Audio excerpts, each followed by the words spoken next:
on lit notre horoscope. Et moi le premier, parfois, oui, il tombe juste. C'est pas rare de se retrouver dans notre horoscope. On va vraiment avoir l'impression que oui, ça marche, ça nous correspond. Bien le bonjour tout le monde, comment est-ce que ça va bien? J'espère que ça va pour vous, pour ma part. Ça va, voilà, tout le monde va bien. La dernière vidéo m'a fait prendre 100 abonnés, ce qui est absolument énorme pour moi, parce que je suis parti de 383 pour arriver à 485, un truc de fou. La dernière vidéo vous a vachement plu et c'est super. Donc pour la première fois, je vais vous le demander en début de vidéo. C'est quelque chose que je demande vraiment très rarement, mais n'hésitez pas à vous abonner. Vraiment, en fait, c'est hyper motivant et tout, donc franchement, n'hésitez pas.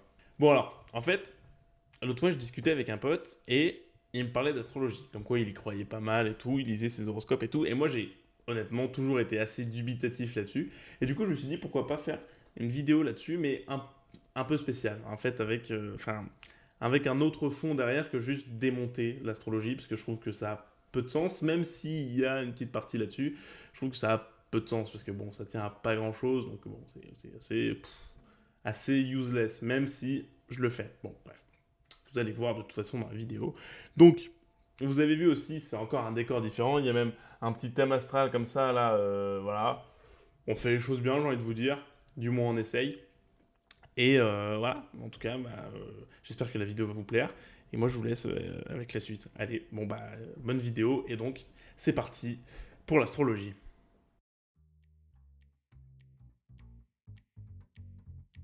Donc, l'astrologie. Avant de parler de l'histoire de l'astrologie, on va vite fait définir ce que c'est. En fait, tout simplement, l'astrologie, c'est une croyance comme quoi la position des astres à ta naissance, les astres du système solaire, donc la Lune, Mercure, Vénus, Mars, Jupiter, Saturne, Uranus et Neptune, influencerait en fait ton destin, mais tout au long de ta vie et à tous les niveaux, c'est-à-dire vie perso, travail, vie sociale, tout serait écrit grâce aux astres. L'astrologie, sur le papier, c'est ça. Bon, déjà là, on peut rapidement se dire que c'est bizarre. Mais bon, on va continuer de creuser. Et là, pour le coup, on va s'intéresser à l'histoire de l'astrologie, tout ça. En fait, à partir du moment où tu peux écrire et interpréter ce que tu vois, quand tu regardes les étoiles et que tu peux l'écrire, et tu commences déjà à avoir des traces d'astrologie. Et ça remonte assez loin. Les premières traces d'astrologie écrites, ça remonte à la Mésopotamie. C'est des prêtres érudits de l'époque qui se prenaient entre guillemets pour les traducteurs en fait de ces mouvements, qui arrivaient à les interpréter et à en parler au peuple moyen pour avoir un moyen de pression sur eux, tout simplement, pour pouvoir leur faire peur, parce qu'eux comprenaient la parole divine en regardant les astres. Enfin bref, on avance un grand pas en avant et on arrive en 539 avant notre ère, en Babylonie, où en fait le roi des Perses arrive en Babylonie et répand l'astrologie. Et là, ça commence à devenir intéressant parce que on voit que c'est moins pour en fait le collectif et la société, mais plus individuel. Donc on commence à voir en fait le jeu des destins, etc. Donc quoi, tout se réécrit. Et c'est aussi à ce moment-là qu'on commence à voir apparaître les signes du zodiaque, donc les 12 signes du zodiaque. En fait, les 12 signes du zodiaque, en fait, c'est les 12 constellations par lesquelles passe le plan de l'écliptique. Alors, petite parenthèse pour expliquer ce qu'est le plan de l'écliptique. En fait, le plan de l'écliptique, c'est juste la ligne imaginaire, évidemment, par laquelle passe le soleil dans le ciel. Alors, 12 signes sont créés, donc dans l'ordre. Donc le bélier, taureau, gémeaux et cancer. Ensuite, le lion, la vierge, la balance et le scorpion. Le sagittaire, capricorne, verseau et les poissons. Enfin bon, voilà. Les 12 signes du zodiaque sont créés et on continue d'avancer dans l'histoire. On avance pendant le monde hellénistique. En fait, l'astrologie se répand en même temps que les conquêtes d'Alexandre le Grand. Et ça se diffuse, donc l'astrologie connue en Occident, se diffuse en Grèce, en Égypte ptolémaïque et en Inde. Ils avaient déjà leur astrologie, en fait. Ils étudiaient déjà la position des astres. Mais vraiment, avec les 12 signes du zodiaque, etc., c'est nous qui commençons à l'amener là-bas. Enfin, Alexandre le Grand. En 447 après Jésus-Christ, en fait, l'astrologie est interdite. Parce que, comme toute pratique divinatoire autre que l'Église, c'est considéré comme des croyances occultes, et donc c'est interdit par l'Église. On dit même que si quelqu'un croit devoir ajouter foi à l'astrologie ou à la divination, qu'il soit anathème. Anathème, c'est être banni de l'Église.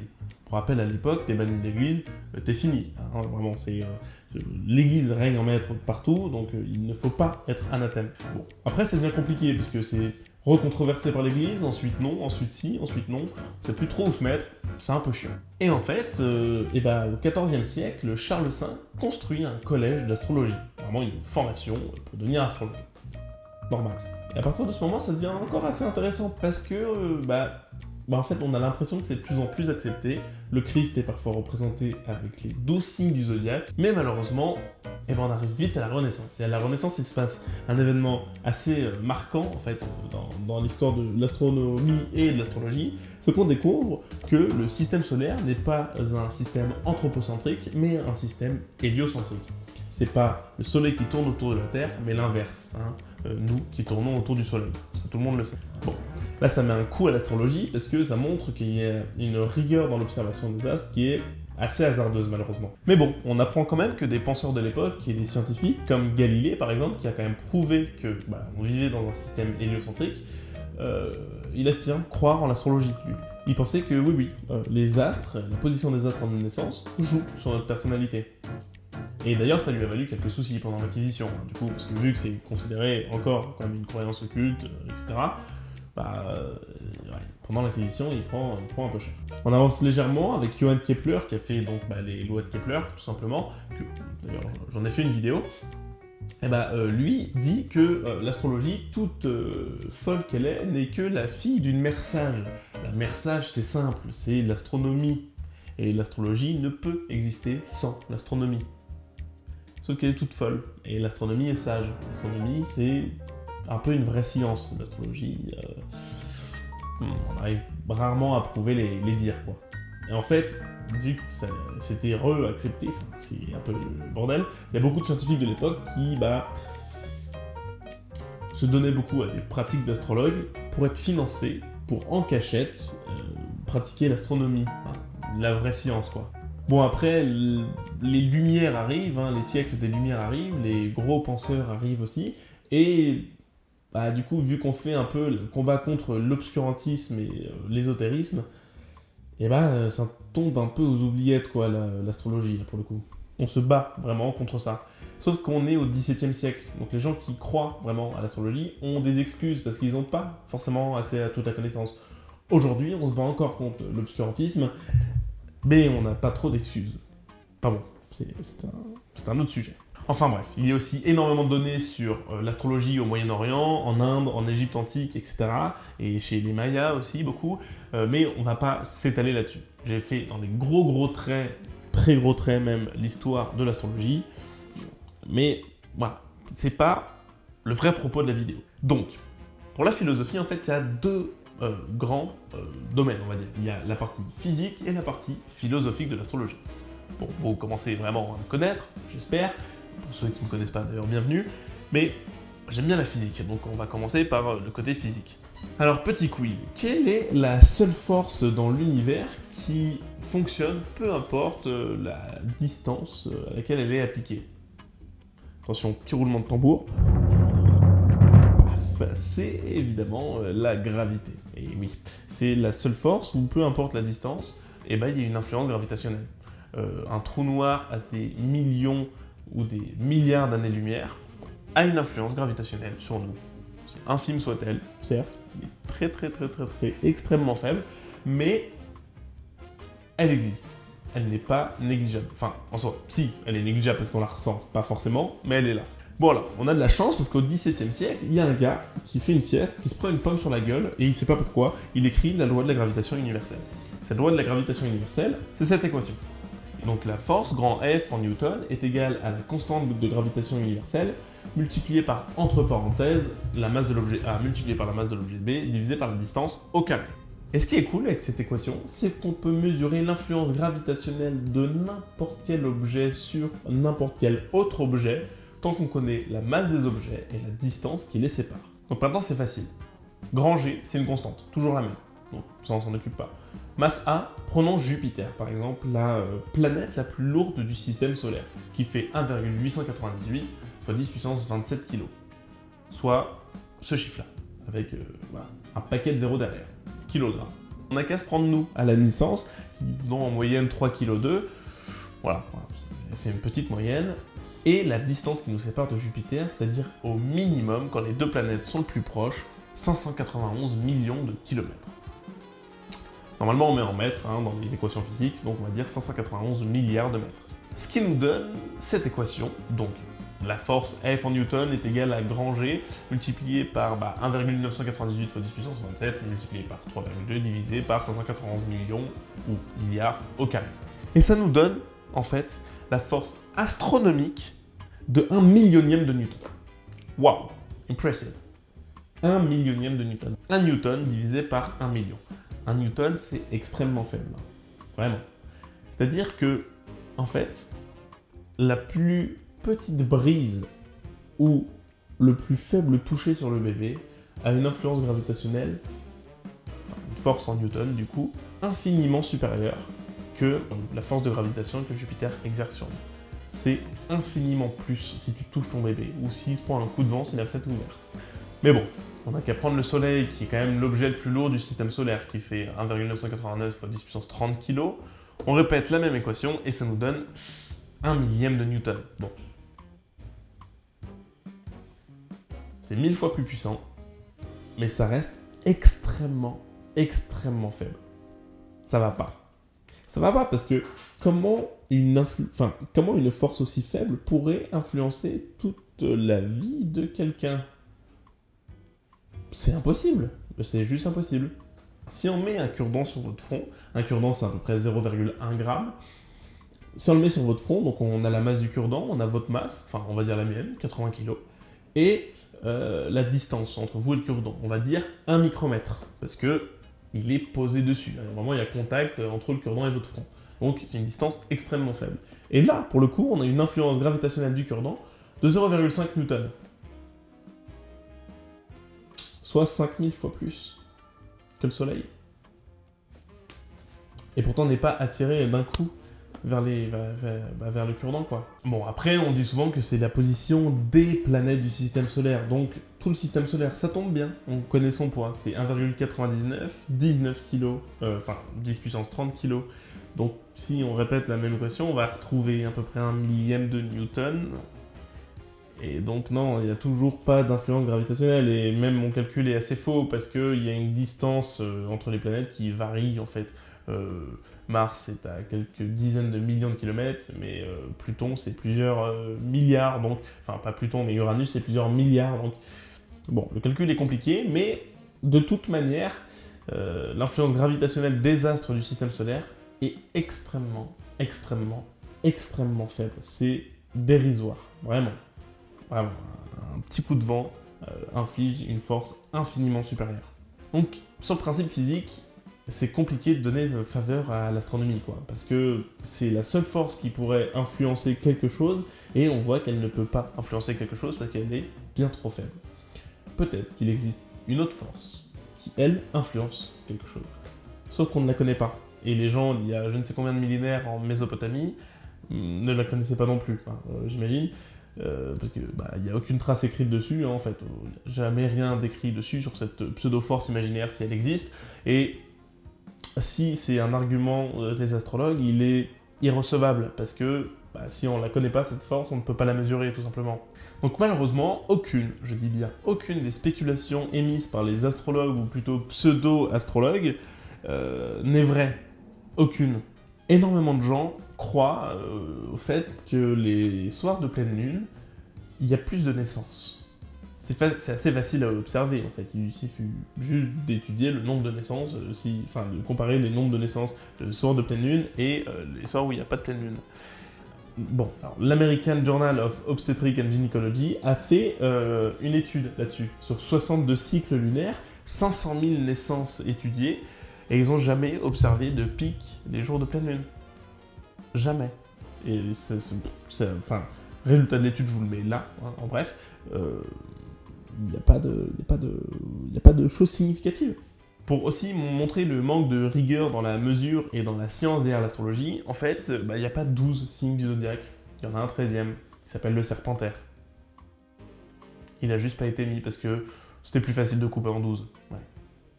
Ça aurait pu être le Bélier, comprenez pas. Enfin, je sais pas, c'est complètement arbitraire. Tu peux pas décider de l'avenir des gens sur des choix arbitraires comme ça. Non. Juste non. L'astrologie n'ayant juste pas de cadre rigoureux, de méthode scientifique, ni de méthode tout court, a beaucoup de mal à avancer des arguments et vraiment à les faire perdurer dans le temps. Et malheureusement, elle est encore beaucoup utilisée par des escrocs ou des charlatans. En fait, pour passer brièvement sur la méthode scientifique, il faut une cause et un effet. Voilà, c'est tout. Malheureusement, l'astrologie, il y a une absence d'effet, en fait. L'absence d'effet, c'est que tout ce que prédisent les astrologues relève au mieux du hasard. Donc en fait, il n'y a pas forcément d'effet quantifiable. Et l'absence de cause, il n'y a juste aucun mécanisme astrophysique qui justifierait une influence astrale sur nous. Donc absence d'effet et absence de cause, compliqué d'être en faveur de l'astrologie sur le plan scientifique, quoi. Mais, parce qu'il y a un mais, quand on lit notre horoscope, et moi le premier, parfois, oui, il tombe juste.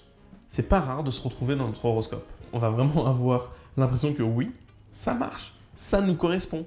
Même si c'est des idées qui sont très banales, mais genre vraiment très larges et très banales, on va se dire, mais c'est complètement moi. Quand ça tombe vraiment juste, au mieux, c'est le hasard, malheureusement. Et quand t'as l'impression que c'est dans les gros traits, ça te correspond bien au mood dans lequel t'es, et en fait, très souvent, c'est un biais cognitif. C'est-à-dire, c'est ton cerveau qui te fait croire que oui, ça te correspond, parce que ça te réconforte. Sauf que c'est des histoires, on se raconte des histoires. Cet effet s'appelle l'effet Forer ou l'effet Barnum. En fait, Forer, c'est un prof qui a, dans une classe d'élèves, a donné un test de personnalité à chacun. Chacun a rempli le test de personnalité, avait tous des personnalités différentes, parce que tout le monde est différent. Et en fait, il a récupéré tous les résultats, il les a jetés à la poubelle, et il a donné le même résultat à tout le monde. Et grossièrement, vous sentez que vous avez besoin d'amour, besoin d'être aimé, et que vous faites un certain travail, mais vous pouvez sans aucun doute faire mieux. Le résultat de satisfaction du test de personnalité était de 17-18 sur 20. Ce qui est énorme, donc ça veut dire que tout le monde était satisfait du résultat de test de personnalité, or ça n'est le résultat de personne. Vu que ça confortait tous les élèves dans leurs idées, et tout le monde s'est dit que oui, ça leur correspond sans aucun souci. C'est un biais cognitif.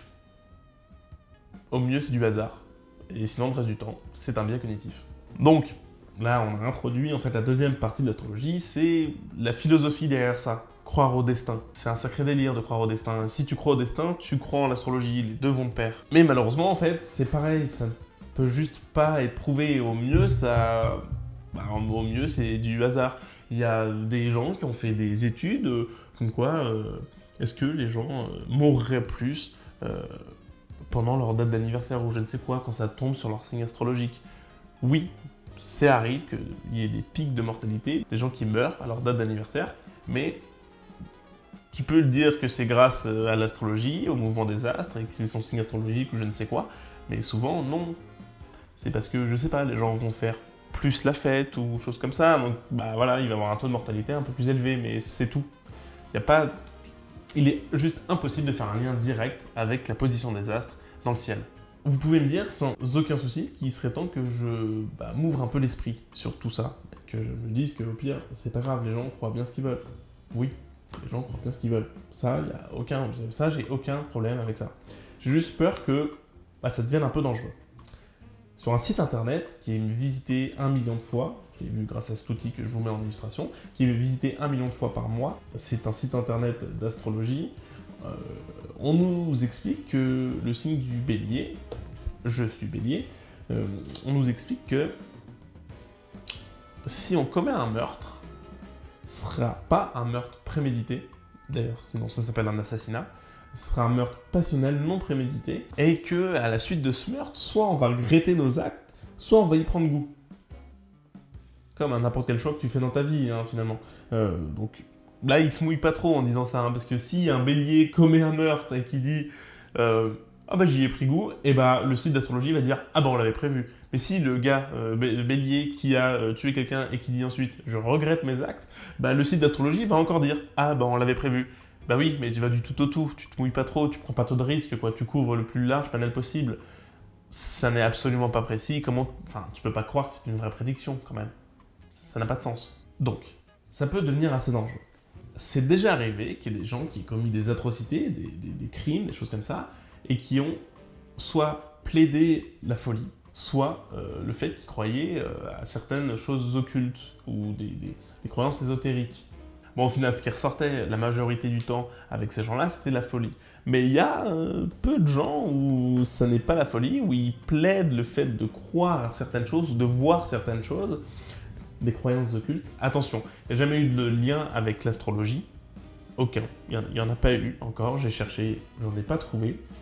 Mais pour moi, c'est pas impossible qu'un jour on en arrive là. Et que, en fait, c'est juste de pas assumer ses actes et de plaider le fait de croire à quelque chose de supérieur, par exemple. Bah, ça, c'est dangereux, pour le coup.